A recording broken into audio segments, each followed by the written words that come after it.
Hi guys, এইটো ভিডিঅ'ত আমি ডিছকাছ কৰিম কালাৰ পেঞ্চিলেৰে স্কিন টোন কেনেকৈ ড্ৰ কৰে আৰু কিছুমান বেছিক ইনফৰমেশ্যন যিবিলাক জনাৰ দৰকাৰ বুলি ভাবোঁ মই as a paid portrait artist হিচাপে কাম কৰিব গ'লে। চ' ঠিক আছে বাৰু, আমি ভিডিঅ'টো ষ্টাৰ্ট কৰোঁ।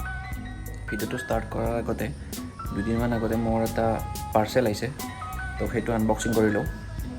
আৰু যিবিলাকে পৰ্ট্ৰেইট কালাৰ পেঞ্চিলেৰে বনাম বুলি ভাবি আছে সেইবিলাকৰ কাৰণে এটা স্পেচিয়েল টিপছ আছে, লাষ্টলৈকে চাই থাকক ভিডিঅ'টো। এইটো হ'ল প্ৰিজমা কালাৰ প্ৰিমিয়াৰৰ 24 শেডছৰ স্কিন টোন পেক। ইয়াতে অলমষ্ট গোটেইকেইটা স্কিন টোনৰে কালাৰ আছে, কিন্তু একপাত ইম্পৰ্টেণ্ট কালাৰ নাই, তো সেইটো কথা মই কৈ আছোঁ, ভিডিঅ'টো শেষলৈ চাই থাকক। এইবিলাক কালাৰ ইউজ কৰি মই এইটো ড্ৰয়িং বনাইছোঁ। এইটো বেছিকেলি এটা কমিশ্যন ৱৰ্ক আছিল মোৰ।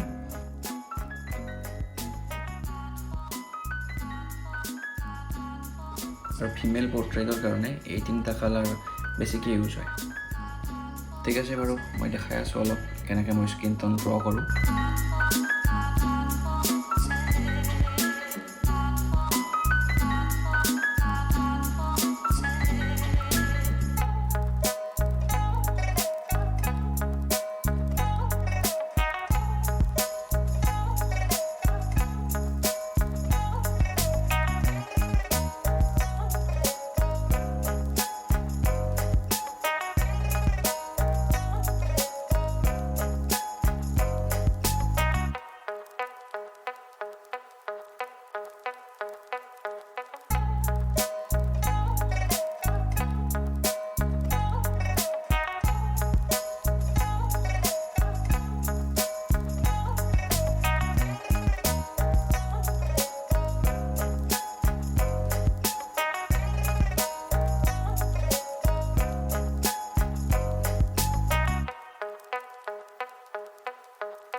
এতিয়া স্পেচিয়েল টিপছটো হ'ল, এই পেকেট কালাৰৰ মই এটা এডভান্টেজ আৰু এটা ডিছএডভান্টেজ কৈ আছোঁ। এডভান্টেজ হ'ল ইয়াতেতো গোটেইকেইটা কালাৰৰ স্কিন টোন পোৱাই যায়, আৰু ডিছএডভান্টেজ হ'ল ইয়াতে কোনো ব্লেক কালাৰ নাই। তো প্ৰিজমা কালাৰে কি বা ভাবি ইয়াতে ব্লেক কালাৰ দিয়া নাই, সেইটো মোৰ কোনো আইডিয়া নাই। চ' এইটো কোনো টেনশ্যন ল'ব লগা বিষয় নহয়। তো ডাইৰেক্ট লুজ পেঞ্চিল কিনিব পায় এমাজন বা ফ্লিপকাৰ্টত। তো তাত ব্লেক কালাৰৰ একপাত কিনি ল'লে হ'ল, আৰু প্লাছ এই পেকেট কালাৰ। তো সেইখিনি কিনিলে মানে গোটেই স্কিন টোনৰ কালেকশ্যনটো কমপ্লিট হৈ যায়।